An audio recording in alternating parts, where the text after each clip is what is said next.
Hey everyone, welcome back to Bohemian News. Today is the 20th of March, 2021. So let me start off by saying that this week it's not all bad news. Yay! All right, this is great.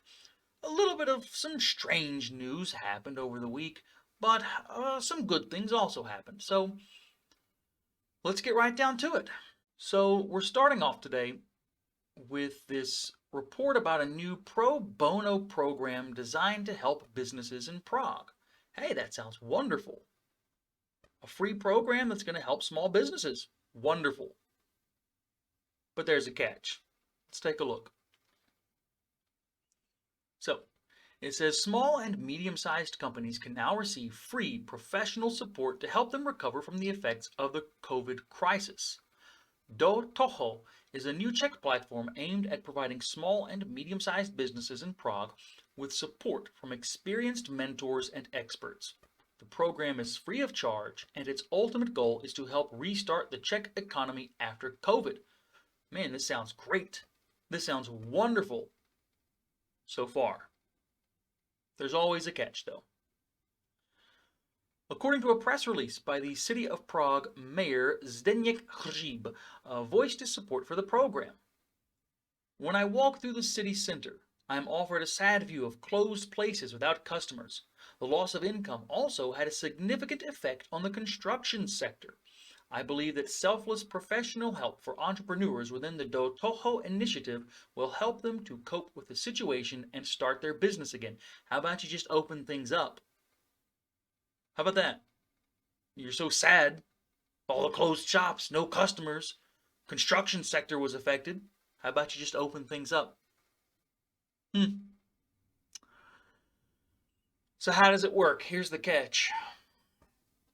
Small and medium-sized businesses have been identified as those which have a turnover of 3 to 300 million Czech crowns and at least 3 employees. These preferably Prague-based companies are now given the chance to sign up to the Do Toho program to receive professional advice, support, and training. Each company will be assigned a mentor who will provide them with the help they need 2 hours a week for 2 months.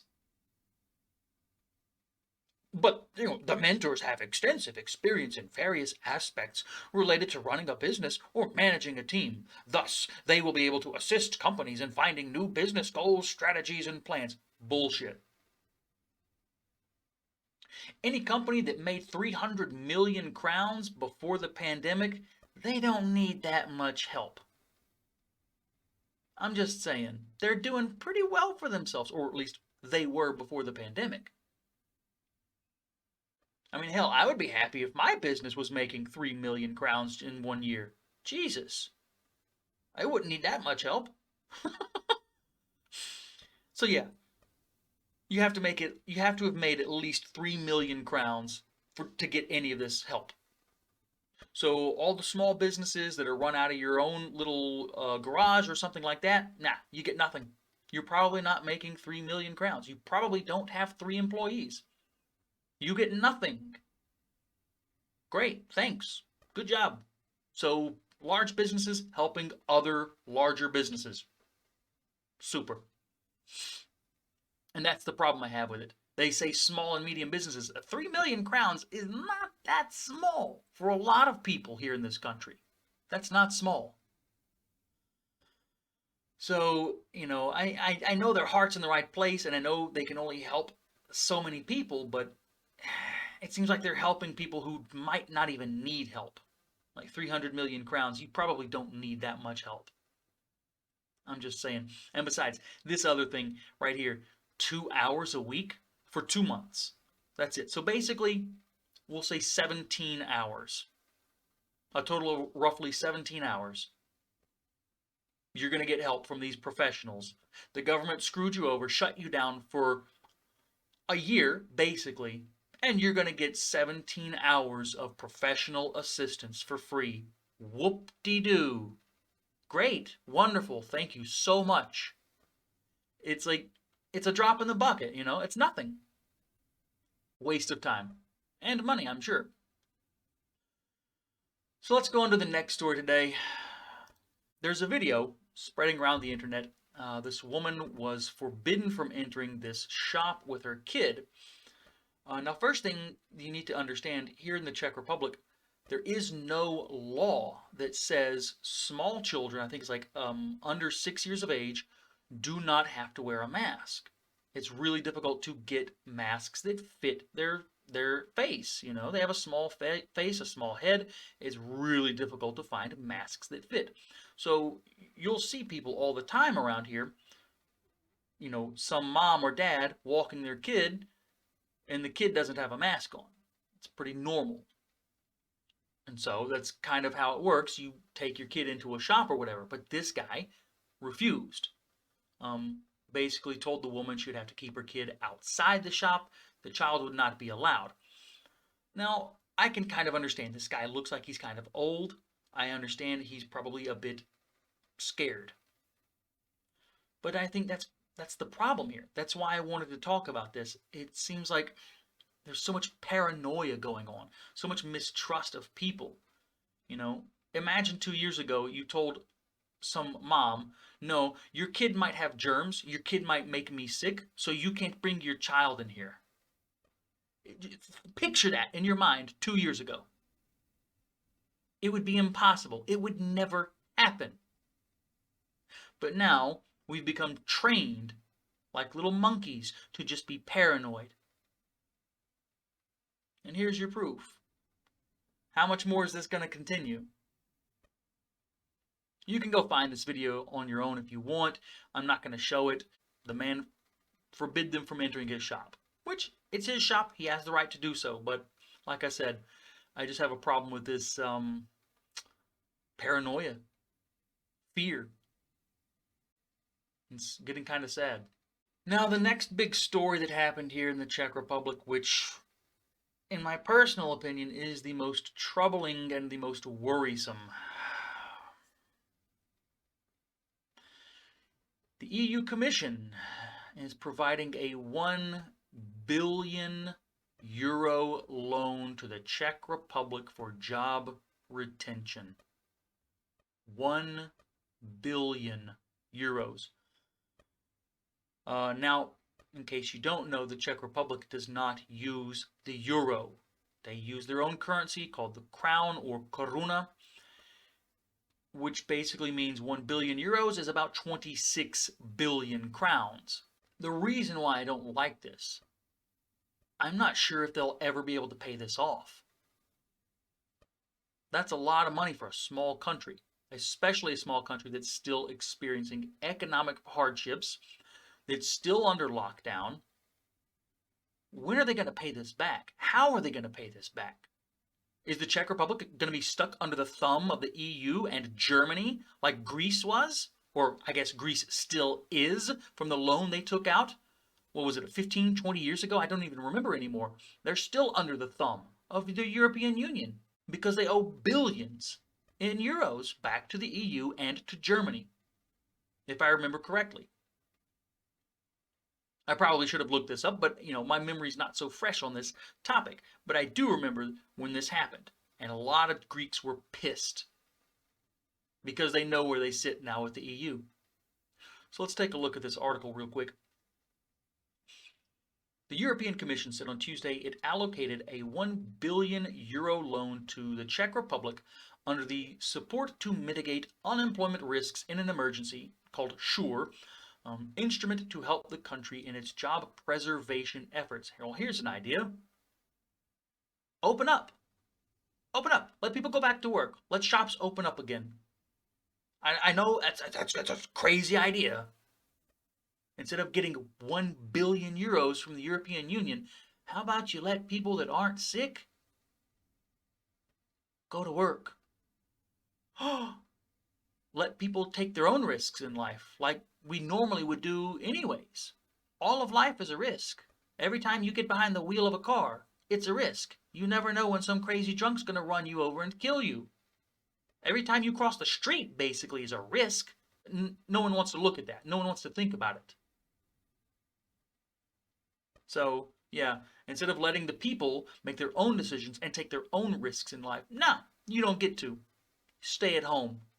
We're going to borrow money we'll never be able to pay back from the EU and be stuck under their thumb for who knows how long. The financing will help the country cover unexpected costs to preserve employment, such as job retention programs that the country has introduced as a response to the coronavirus pandemic, the Commission said in a statement. The loan to Czechia, the Czech Republic, is part of a financial package worth 9 billion euros that also includes loans to 6 other EU states: Croatia, Spain, Italy, Lithuania, Malta, and Slovakia. Yeah, Lithuania, Malta, Slovakia, you're going to be right there with us here in the Czech Republic, under the thumb. Croatia too. This financial support is specifically targeted to assist member states to address sudden increases in public expenditure in response to the COVID-19 outbreak. This was designed to preserve employment, including self-employment and other related measures. It is a 15-year loan.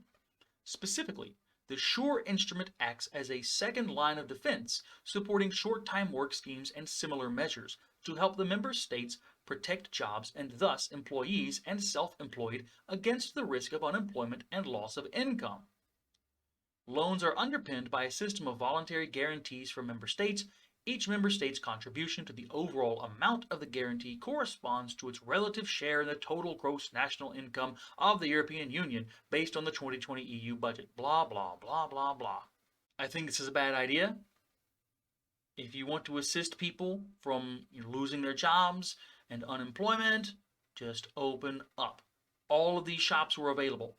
Everything was running smoothly. Just open it back up. If you want to know my personal opinion on this loan... No, sir, I don't like it. And so the next article I thought was kind of interesting. I didn't even hear about this, like nothing, no news about this at all until I started doing my research yesterday. So, Palestinians condemn the opening of a Czech Jerusalem office. Not an embassy, not like what Donald Trump did, but an office. And the Palestinians are mad. It's like, why? They opened an office. Let's take a look at this. The Palestinian Authority and the Arab League on Saturday, March 13th, condemned the Czech Republic's opening of a diplomatic office in Jerusalem as a violation of international law. What? It violates international law to open an office in Jerusalem? Nah, that can't be right. Let's keep going and find out. So Prague opened a Jerusalem branch of its Israel embassy, which is located in Tel Aviv, on Thursday. Okay, so they just opened a branch, a new building. Their official embassy is still located in Tel Aviv, but they've got another one in Jerusalem, a new office. I guess to make it easier for people who live in Jerusalem, they don't have to travel to Tel Aviv to get a visa or something, I guess. I don't know. The inauguration was attended by Czech Prime Minister Andrej Babiš 2 weeks after Israel sent 5,000 Moderna COVID-19 vaccine doses to the Czech Republic under a vaccine diplomacy program that later came under legal scrutiny and was frozen. Not a big surprise if Andrej Babiš is involved in legal scrutiny. No big shock there. The Palestinian Foreign Ministry called Prague's move, quote, a blatant attack on the Palestinian people and their rights, a flagrant violation of international law, and said it would harm peace prospects. Yeah, because the Czech Republic, a country most people can't even find on a map, opening an office is going to harm peace prospects. What? What are these people smoking over there? In Cairo, Arab League Secretary General Ahmed Abul Ghait said in a statement, the legal status of Jerusalem will be affected by the decision of one country or another to open representative offices. East Jerusalem is an occupied land under the international law. Is it? Occupied land? Well, I mean, occupied if you think you lost a war, and so you lost territory. I mean, I guess in that sense you might call it occupied. They sure did. They marched soldiers in and occupied it. Don't lose wars next time, and maybe don't even start wars next time, and you won't lose it. But hey, what do I know? Jerusalem's status is one of the thorniest issues in the decades-old Israeli-Palestinian conflict. Israel annexed the eastern part of the city in a move not recognized internationally and regards all of Jerusalem as its capital. Well, it's an independent country.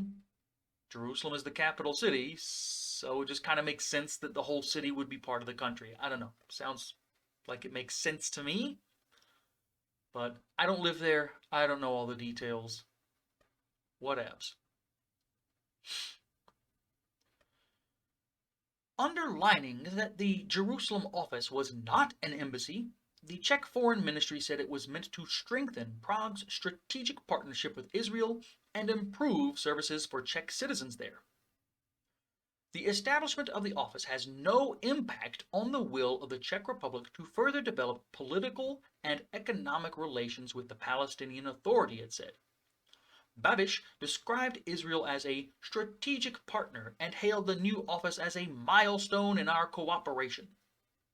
As you can see here, here's the sign. It clearly states Embassy of the Czech Republic, Jerusalem office. Not the full embassy, just the office. So they have no argument. In my personal opinion, they have no case. Only 2 countries have full embassies in Jerusalem. The United States, after former U.S. President Donald Trump broke with decades of U.S. policy to recognize Jerusalem as the capital of Israel, which it is, and Guatemala. Surprising, Guatemala. The Czech Republic is one of Israel's strongest supporters in the European Union. Babiš said on Thursday his country regarded the ICC's decision to proceed with an investigation as unfortunate, adding, though we respect the independence of the court, the Czech Republic doesn't consider Palestine to be a state. Because it's not. Therefore, the court has no jurisdiction over it. And in case you're wondering what the ICC has to say about this, here's their homepage. The ICC, no standing, no jurisdiction, no case. The International Criminal Court was established as a court of last resort to try the perpetrators of some of the world's worst crimes. Yeah, opening an office in Jerusalem, I wouldn't consider world's worst crimes. It has been widely recognized that the ICC has no jurisdiction in Israel. Oh. So, Palestine has no case. Oh, okay. Cool. So they're just wasting time and money and just pissing in the wind. Alright. Seems to me they might have a better court case if they call the ICP, not the ICC. Any other conclusion is the outcome of a politicized process which upholds a wrong interpretation of international law. So they argue, oh, this is breaking international law. Obviously, it's not, according to the ICC themselves. They say it on their webpage. So they have no case. It does not break international law. So just go away. Don't go away, man. Just go away. And so the last thing we're going to take a look at, slightly more humorous than anything else that I found this week. Some crazy guy decided to go trespassing at Prague Castle. This guy climbed the Gate of Giants and attempted to bite a soldier. It's like, all right, zombies already here in the Czech Republic. Here's a large photo of it. As you can see, this is why it's called the Gate of Giants. There are giants trying to murder each other. This guy's about to prison shank this giant right here, and this giant standing right here has a club, and he's about to smash this giant's skull in. It's pretty brutal statues to go inside the Prague Castle. As you can see here, the guy climbed up, I guess, these little parts of the gate, managed to climb his way up to the top of the statue, and he was arrested, of course. So, on Saturday, a live broadcast from Prague Castle, filmed by Czech guides for viewers abroad, escalated into watching an agile man who decided to climb to the main entrance gate of the castle. The man scaled the Gate of Giants, which was guarded by soldiers, and jumped right into the courtyard. "Why is the gate closed?" the man shouted before deciding to follow through with this stunt. Jan Pechach from LucyTours.com agency was giving a private virtual tour of the castle and recorded footage of the incident. I'm not even going to get into this. A private virtual tour. Why don't you just save your money and buy a plane ticket when everything's open again? Just come here yourself. I mean, I can watch a YouTube video probably and see what the castle looks like. It's kind of silly in my opinion, but hey, whatevs. You want to spend your money on that? Go ahead.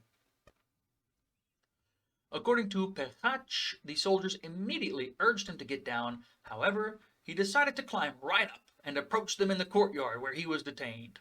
Apparently, he's going to be looking at 4 years in prison. So, after spending some time at the statue, he jumped into the guarded courtyard of Prague Castle. Here, he was detained by a guard and summoned by a group of soldiers from the castle guard. According to TV Nova, he even attempted to bite a soldier during the apprehension. The military police are also dealing with the case. The Criminal Service of the Military Police has initiated criminal proceedings on suspicion of committing the crime of violence against an official, said military police spokeswoman Nikola Haikova. The suspect may face 4 years in prison for climbing a gate and attempting to bite a soldier. He apparently didn't even get to bite him. He attempted. He was not successful. 4 years in prison. But I guess at least he won't have to worry about paying bills and everything. He'll have a nice 3 hot meals a day, bed to sleep in, internet from what I understand, in Czech prisons. It's a pretty cush place, actually. It's nice, almost like a little hotel. They're pretty relaxed from what I understand. Well, that's going to cover it for this week's episode of Bohemian News. Thank you so much for watching. If you enjoyed the video, go ahead, hit that like, share, subscribe. It would really help me out. I would greatly appreciate it. Thank you once again for watching. Until next time, I remain the Neo-Bohemian.